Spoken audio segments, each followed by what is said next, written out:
Bon, Gabi, je suis ravi de t'avoir rencontré. Je ne savais pas en venant à Tarnos qu'il y avait ta ferme de réinsertion pour faire une alternative à la prison. Et voilà, suite à ton invitation à manger, on a discuté. Je trouvais ça super intéressant. Je te remercie encore. Et maintenant, ben voilà, je t'ai invité dans la petite cuisine de l'école pour discuter de cette alternative que tu as mis en place. Voilà. Bien. Alors, la ferme Emmaüs Bodon, donc, qui se situe à Tarnos, dans le sud des Landes, est une première française, c'est-à-dire que c'est la première fois qu'on crée un outil qui est une ferme. On fait du maraîchage biologique, mais l'originalité tient au fait que les salariés, qui sont des salariés en insertion, sont des femmes détenues. Je dis bien femmes détenues, c'est-à-dire qu'elles sont toujours sous la responsabilité du ministère de la Justice et donc de l'administration pénitentiaire, et qu'elles accomplissent la fin de la peine dans nos locaux. Au lieu de se morfondre dans des cellules de 9 mètres carrés à ne rien y faire, eh bien, elles se trouvent dans un lieu bienveillant, dans un lieu où elles travaillent tous les matins dans l'agriculture biologique, et avec un accompagnement l'après-midi, un accompagnement global qui est autant au niveau des soins que de régularisation administrative, mais aussi du repos, parce qu'elles travaillent le matin, comme toutes salariées, elles ont droit au repos, bien évidemment. Et donc c'est un lieu qui est extrêmement innovant. Alors, ces femmes-là sont salariées. Le droit du travail s'applique à elles comme à n'importe quel travailleur ou travailleuse de France. Elles travaillent combien d'heures par jour? Elles travaillent en matinée. Actuellement, on est dans la période d'automne-hiver, c'est à partir de 7h30 jusqu'à 13h. Elles commençaient durant les beaux jours à 6h30 du matin. C'est pour ça que souvent je dis aux gens qui disent oui, mais c'est pas vraiment une peine, ça. Elles ne sont pas dans la prison, elles ne souffrent pas. Dur, c'est pas. C'est pas méchant. Ouais. Je dis venez le matin à 6h30 travailler, ou travailler avec l'après-midi avec un cagnard de 35 degrés. Vous allez voir si c'est pas difficile comme travail. Est-ce que l'agriculteur, le maraîcher, il est obligé de travailler avec ces horaires-là aussi? Oui. On pourrait te dire, oui, mais le boulanger, il se relève à 4 heures. Tout à fait. Mais je veux dire par là que ce sont des activités humaines qui ne sont pas très aisées. Elles ne sont pas au fond d'un bureau tranquille avec air conditionné. Non, elles sont à genoux, elles travaillent, et elles travaillent dur dans le maraîchage biologique. Donc l'idée, c'est de faire ce qu'on appelle un aménagement de peine, c'est-à-dire qu'au lieu de rester jusqu'à la fin en détention, dans ces fameux 9 mètres carrés, eh bien, elles accomplissent leur peine chez nous, dans la ferme. C'est un lieu qui est estampillé Emmaüs. Nous sommes une structure qui dépend du mouvement Emmaüs, d'Emmaüs France, dans ce mouvement qui a été créé il y a 75 ans par l'abbé Pierre. Et donc, ce qu'on essaye d'apporter, c'est, pour caricaturer, je dis des fois, nous sommes l'anti-prison. Nous sommes un lieu bienveillant, nous sommes un lieu qui respecte les personnes, quel que soit leur passé, quels que soient les actes qu'elles ont posés une fois ou plusieurs fois. Il y a aussi évidemment le non-jugement. Ces personnes ont été jugées par les tribunaux publics. Une première fois, c'est fait. En étant directeur de prison, bien évidemment, j'ai leur accès aux informations concernant leur passé, mais la présidente et moi sommes informés de ce qui est important de savoir. De ce qui est important de savoir, mais le restant de l'équipe ne le sait pas. Voilà. Et donc, à partir de là, eh bien, on essaye de reconstruire, sur la base bien souvent d'un passé extrêmement douloureux, extrêmement violent.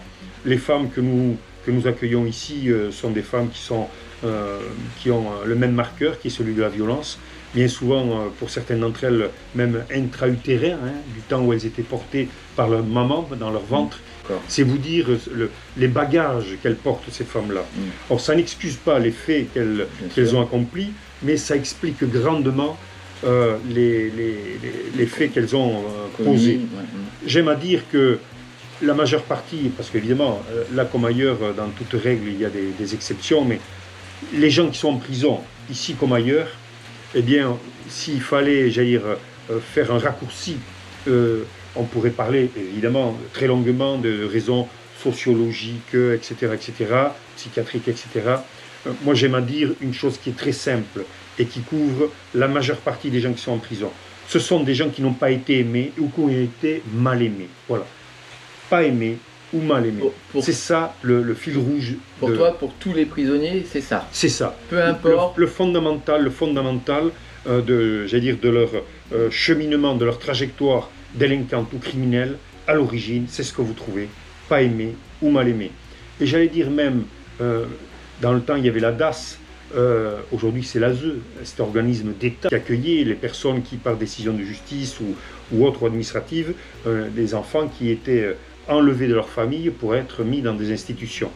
Eh bien, il faut voir le nombre de gens passés par cette institution qui ont fini en prison. Et pourquoi? Eux aussi, ces personnes-là, quand vous les regardez, leur trajectoire, qui était passée de structure d'État en structure d'État, de famille en famille, ces gens-là n'ont pas été aimés, ou ils ont été mal aimés. Donc, pour tous ces gosses qui ont eu des trajectoires délinquantes ou criminelles, c'est toujours le même problème qui est à l'origine. Après, on peut chercher beaucoup de raisons sociologiques, psychiatriques, tout ce que vous voulez. Non, la réalité, elle est là et pas ailleurs. D'accord. Mais est-ce que, alors moi ça m'intéresse, est-ce qu'un cambrioleur par exemple, qui va faire de la prison parce qu'il a fait des casses et il a eu une maltraitance dans l'enfance aussi, ou c'est quelqu'un qui peut un peu être comme moi et j'ai pas été maltraité et puis d'un seul coup j'ai besoin d'argent, je trouve pas de boulot et du coup ça m'entraîne. Mais tu vois, j'ai pas eu de maltraitance. Oui. J'ai dit c'est un trait majeur des gens qui sont en prison. Après, évidemment, il y a des raisons économiques. La personne qui n'a pas de quoi nourrir sa famille, eh bien, elle peut être amenée, pas systématiquement. Tous les pauvres ne sont pas des délinquants, il faut bien le rappeler. Bien sûr. Mais il y a des gens qui, par nécessité, accomplissent des vols une fois, plusieurs fois. Là aussi, j'aime à dire que tous les prisonniers et les prisonnières sont des prisonniers politiques. Il ne faut pas faire partie d'une organisation indépendantiste ou islamiste ou tout ce que vous voulez pour dire ce sont des gens, des prisonniers politiques. Non, non. Toutes les personnes sont des prisonniers politiques pour moi. Parce que les raisons qui les ont amenés à commettre des actes délinquants ou criminels sont des origines politiques. C'est-à-dire à la cité, à l'organisation de la cité, la société. Quoi. Et au système fondamentalement générateur d'injustice. Et je vais aller même plus loin.